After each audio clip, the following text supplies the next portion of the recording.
Hey everyone, welcome back to my channel. If you're new here, my name is Denise, and on this channel I talk all about minimalism and intentional living. For today's video, I want to de-influence you and just remind you of things that are not normal that influencers and social media have brainwashed us into thinking are normal.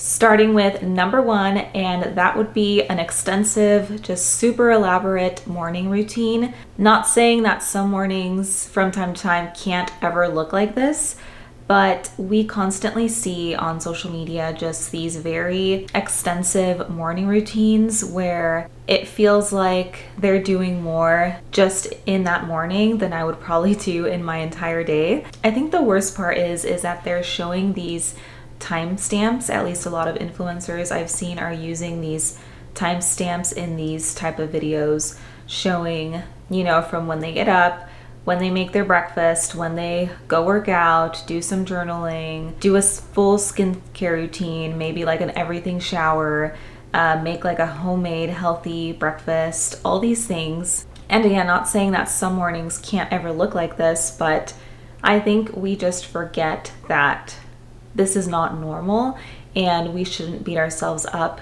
because we're failing to reach this level, or we're maybe looking up to that as the ideal and think that we are less than because we don't do those things. Honestly, I really just prioritize sleep over all those things, and my mornings don't look anywhere near that. I'm usually way too tired to work out in the mornings. I don't make time for a full skincare routine in the morning. I usually save that for nighttime. My breakfast is normally meal prepped for the week, so I'm not like waking up every morning and making like a fresh homemade breakfast. It is homemade, but it's like meal prepped ahead of time and it's nothing fancy. It's usually just like an egg casserole or overnight oats, something like that. And I typically don't journal in the mornings. Sometimes I might read, but honestly, usually it's just like wake up, get ready, put, basic makeup on, eat a quick breakfast, drink my coffee, and then get dressed and I'm out the door. And I feel like I'm not alone in this. I feel like most of us, that's kind of what our mornings look like. And if you have kids, I'm sure it's even more chaotic, and you probably have even less time than I would to add all these different things into your morning routine. Again, not saying it's not possible. I'm just saying if you're feeling stressed and you're feeling less than, this isn't always something that you should be looking up to. Like, sure, it can be motivational, it can give you some ideas, and from time to time these are good things to practice, but don't beat yourself up. And I'm just here to remind you that that's not normal, and it's okay if your mornings don't look like that. And number two is having multiples and multiples of things, including like makeup, skincare, kitchen items, anything really, just having multiples of things. While there are certain things that I like to keep on hand all the time because I know I'm always using them, that isn't the case for every single item in my home or every single makeup product. I typically just let whatever I'm using run out before I purchase a new one. There are exceptions to this rule, like obviously if it's something that you always use and you see it on sale, like there's no issue with getting a multiple of that item. And there's really no issue in buying multiples of things in general. Like if this is something you like to do, that's fine. All I'm saying is that if you find yourself getting influenced by these influencers on social media, with these restock videos showing how they have multiple foundations, multiple blushes, multiple nighttime creams, or multiple lipsticks and lip glosses, I'm just here to remind you that that is not normal, and most people only have one or two lipsticks that they use, and then once they run out of that, then they replace the same ones, because I feel like most people tend to gravitate to the same one or two products that they really, really like. And even when we buy multiples of things because we made like an impulse purchase or something like that, we typically still stick to our go-tos and our favorites, and then the other items get neglected and they're just sitting there because we bought them just because. So there's really no need to have like 10, 20, 50 lip glosses or lipsticks even, when one or two can really do the trick. And this goes for any type of product, really, not just lipstick. That was just an example, but you get what I'm saying. And number 3 is buying a whole new wardrobe each season. And this is something I'm noticing more and more with how fast trends change and all these little micro trends that keep popping up. And somehow it feels like everything is trending at the same time, and then it's not. And things just move so quickly. I've just noticed that things that were just so trendy and highly desirable just a year ago or just even a few months ago are no longer as desirable. And you really notice this like in the thrift stores. I love thrifting, so if I go to the thrift store, you can really tell like what the hot item was like even just a year ago, because everyone's already over it and they've just donated it to the thrift store because now everyone wants the new thing that's in this year. And it's really stressful and it's really sad, because at the same time, I feel like a lot of influencers are pushing, you know, quality items and getting like 100% cotton, cashmere, wool, all these like high quality materials and higher end items, like maybe just sustainable brands or whatever, maybe just higher quality brands. But at the same time, the pieces are still trendy. So you're paying more for an item, but then it's no longer going to be in style like even a few months to a year later, and then you find yourself wanting to purchase the next thing and you're buying quality again. And I'm just going to bring in a personal experience or example in my own life. I purchased a pair of jeans from a Goldie, I think 3 or 4 years ago, which I personally still really love. I paid about $200 for them, I think, which is, to me, that's a lot for just one pair of jeans. But I bought them because I was like, okay, it's a good brand, they're good quality, 100% cotton, I like the style, the fit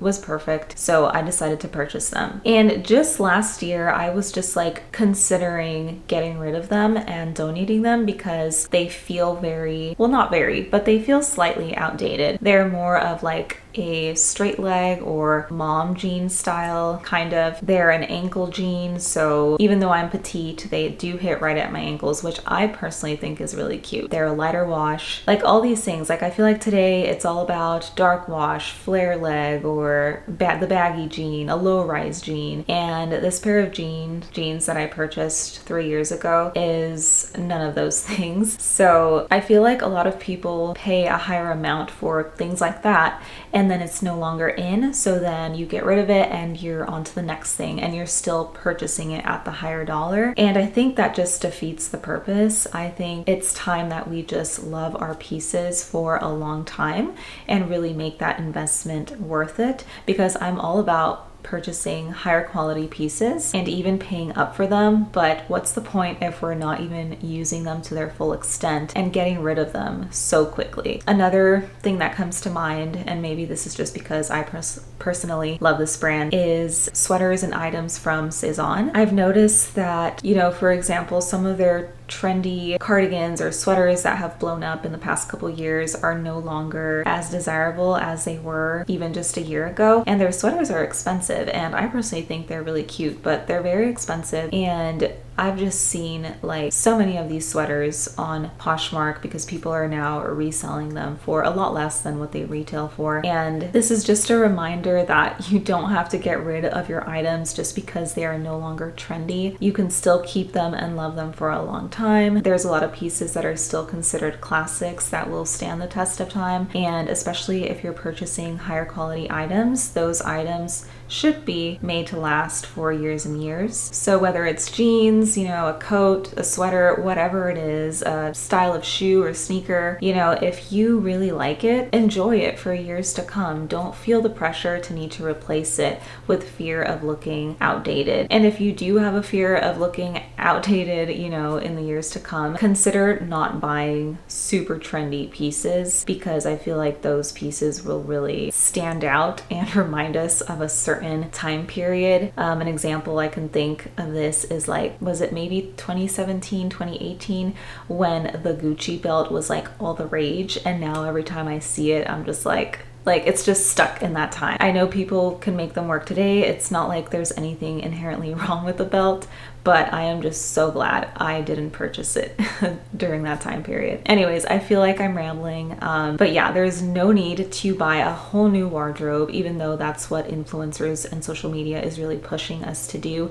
There's no need to buy an entire new wardrobe every season. Bring out your pieces from last year and rewear them, find new ways to style them, and this is just going to save you tons of money, also time and energy, and shift your focus from overconsumption into something else. And number 4 is always having a perfect, tidy, clean home at all times. While I love watching like cleaning influencers and watching cleaning videos on Instagram, YouTube, I don't really watch TikTok, so I can't say on TikTok. These videos can be very motivating and teach me new cleaning tips and tricks, but here's just your reminder that this cleaning influencer on social media is probably also trying to make money, which no shame in that, of course, but this is just a reminder that just because they're promoting all these cleaning items and promoting all these different tips and tricks and going into this, extensive cleaning routine doesn't mean that that's normal and that's what you should be doing, on the daily or weekly or whatever. I'm all about having a clean home. I feel like, me personally, I am kind of a clean freak, but I've learned to kind of tone it back a little bit because it can consume a lot of your mental energy and time, and it can be stressful. For what, honestly? Like, it is important to have a clean, organized space, but it doesn't have to be perfect. Like, there is such a thing as clean enough. I know personally I can't really relax unless my home is clean and put together, but that doesn't mean it has to be spotless all the time. And that also doesn't mean that I have to have every single cleaning product or tool. Just a few basic cleaning materials and supplies can really get the job done. So yeah, while these videos can be very motivational, just a reminder that most people on social media are not showing you the full picture. You're not seeing like their entire home on a day-to-day basis, and I guarantee you it gets messy and it gets grimy at certain times, especially if you have pets and kids. Like, that's all normal and that is fine. And number 5 kind of goes along the lines of having a perfect home,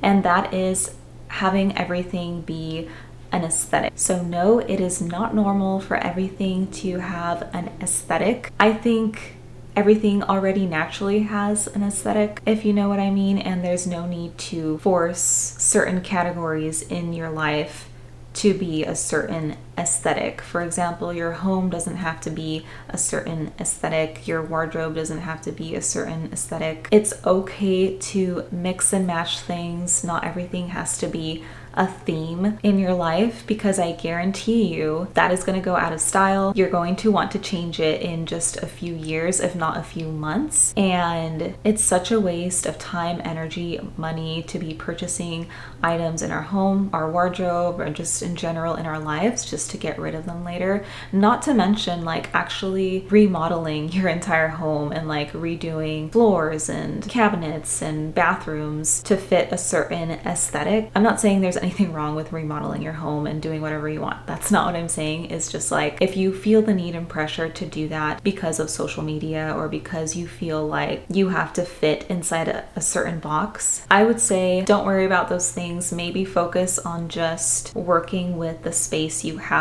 If you're talking about like your apartment or your home, go into the vibe that it already has. If it's outdated and it has orange cabinets, work with what you have. Like, personally, like, who said orange cabinets were ugly? Like, I feel like someone just one day said they were ugly and everyone just went with them. I'm not saying they're my favorite, but I don't know. I honestly don't see anything wrong with them. I don't think they're ugly. Like, I don't think they're the worst thing ever. And if I purchased a home, it probably would not be my priority to paint over those cabinets. People may feel a different way, and that's fine. I mean, obviously you can do whatever you want in your home, but I'm just saying make sure it's because it's something that you actually want and not because you feel like this is the thing to do now or this is the aesthetic you want to go for now. Especially if you can't afford it, like, just work with what you got. And actually, I think I already went into number 6 because my 6th point was going to be that it's not normal to remodel your entire home. If you purchase a new home or you move into a new space, whether you're an owner or renting, it's not normal to just gut everything or paint everything or put wallpaper up on the entire place. Just because we see all these other, home decor or home interior influencers do this doesn't mean that it's a necessary thing for us to do. If it's something that truly brings you joy and it's something you really love, go for it.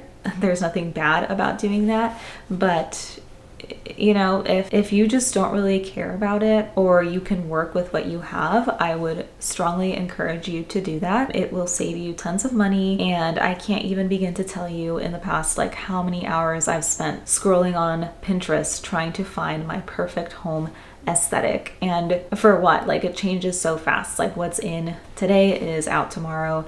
And there's so many different opinions out there. Like, the minimalist, or what are they calling it today, millennial gray, is bad. And I do agree, it's kind of sad, but it's not the worst thing in the world. I don't know. Like, I feel like even with that, you can work with, and there's pros and cons to a lot of different things. If things are functional, that's all that truly matters. And as long as you feel at home and comfortable in your living space, then there's really no need to remodel the entire place. And honestly, most people probably can't afford it. So, okay, so that was all I have for you today. Those were 6 things that influencers and social media have brainwashed us into thinking are normal when they really aren't. There's probably so many other things that I just didn't have time or didn't mention in this video. If you can think of anything else that you would like to share and just remind everyone that this is not normal, feel free to leave it down in the comments below. But thank you so much for watching this video, and I will see you in the next one. Bye.